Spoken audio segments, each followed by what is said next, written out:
Militar, patuloy naman ang pursuit operations laban sa New People's Army na dumukot sa forest surveyors ng DNR sa Compostela Valley. Nagbabalik ang aming kasama si Peng Alinio para sa detalye. Peng?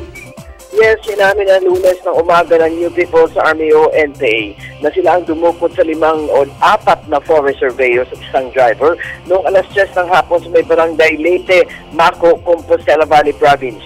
Sa isang ipinadalang email sa ilang Davao media outlet ng Davao na nagpakilalang isang Daniel Ibarra, tagapagsalita umano ng Combal Davao Gulf Sub-Region ng NPA na kanila lamang palalayain ang kanilang bihag kung ititigil nila ang kanilang surveillance and intelligence activities sa mga lugar umano ng People's Democratic Government ayon sa NPA. Nanawagan naman si 10th Infantry Division Commander Major General Ariel Bernardo sa lahat ng mamamayan na magkaisa na at pawiin ang takot sa mga pagbabanta ng NPA para sa kapayapaan at kaunlaran ng kanilang komunidad.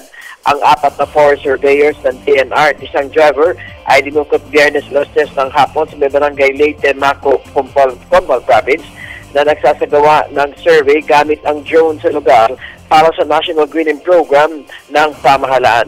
Samantalang ang Crisis Management Committee o CMC sa pamumuno ni Maco Vice Mayor Voltaire Rimando ay itinatag agad noong Sabado.